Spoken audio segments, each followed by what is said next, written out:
ഇന്നത്തെ നമ്മുടെ റെസിപ്പി വളരെ ടേസ്റ്റിയും അതുപോലെ തന്നെ വളരെ സിമ്പിളായിട്ടുള്ള എഗ് മയോ സാൻഡ്വിച്ചിൻ്റെതാണ്. അപ്പോൾ വളരെ സിമ്പിളാണ് ഉണ്ടാക്കാൻ വേണ്ടിയിട്ട്. അപ്പോൾ അതെങ്ങനെ ഉണ്ടാക്കുക നമുക്ക് പെട്ടെന്നൊന്ന് നോക്കാം.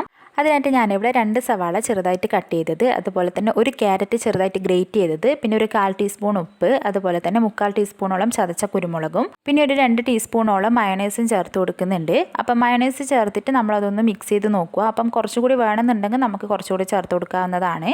അപ്പം ഞാൻ മിക്സ് ചെയ്തിട്ട് ഒരു 2 ടീസ്പൂൺ കൂടി അധികം ചേർത്ത് കൊടുക്കുന്നുണ്ട്. അപ്പം നിങ്ങൾക്ക് എത്ര വേണമെന്നുള്ളതിനനുസരിച്ചിട്ട് ചേർത്ത് കൊടുക്കുക. അപ്പോൾ നന്നായിട്ട് അത് മിക്സ് ചെയ്യുക. പിന്നെ ഞാൻ ചേർക്കുന്നത് 2 മുട്ട ഇതുപോലെ പുഴുങ്ങിയിട്ട് കട്ട് ചെയ്തെടുത്തതാണ്, ചെറുതായിട്ട് കട്ട് ചെയ്തിട്ട് എടുക്കുക. അതും കൂടി ചേർത്തിട്ട് നമുക്കൊന്ന് മിക്സ് ചെയ്ത് കൊടുക്കാം. അപ്പോൾ വീഡിയോ ഇഷ്ടമാവുകയാണെങ്കിൽ എല്ലാവരും ലൈക്ക് ചെയ്യാനും കമൻറ്റ് ചെയ്യാനും ഷെയർ ചെയ്യാനും അതുപോലെ തന്നെ ചാനൽ സബ്സ്ക്രൈബ് ചെയ്യാനും മറക്കല്ലേ. മുട്ട അധികം അടഞ്ഞു പോകാത്ത വിധത്തിൽ നമ്മളൊന്ന് മിക്സ് ചെയ്ത് കൊടുക്കുക. അപ്പോൾ ഞാനിവിടെ നന്നായിട്ട് മിക്സാക്കി എടുത്തിട്ടുണ്ട്. ഇനി നമുക്കത് ബ്രെഡിലേക്കൊന്ന് വെച്ച് കൊടുക്കാം. അതിനായിട്ട് ഞാനൊരു ബ്രെഡ് എടുത്തിട്ടുണ്ട്. അതിലേക്ക് കുറച്ച് ടൊമാറ്റോ കെച്ചപ്പ് ചേർത്ത് കൊടുക്കുക. അത് നിങ്ങൾക്ക് കുറച്ചധികം വേണമെന്നുണ്ടെങ്കിൽ കുറച്ചധികം തന്നെ ചേർത്ത് കൊടുക്കുക. ഞാനിപ്പോൾ വളരെ കുറച്ച് ചേർക്കുന്നുള്ളൂ. ടൊമാറ്റോ കെച്ചപ്പ് വേണ്ടാന്നുണ്ടെങ്കിൽ അത് സ്കിപ്പ് ചെയ്യാവുന്നതുമാണ്. പിന്നെ വേറൊരു കഷ്ണം ബ്രെഡ് എടുത്തിട്ട് അതിലേക്ക് നമ്മൾ മിക്സാക്കി വെച്ച മുട്ടയുടെ ആ ഒരു മിക്സ് ഒന്ന് ചേർത്ത് കൊടുക്കാം.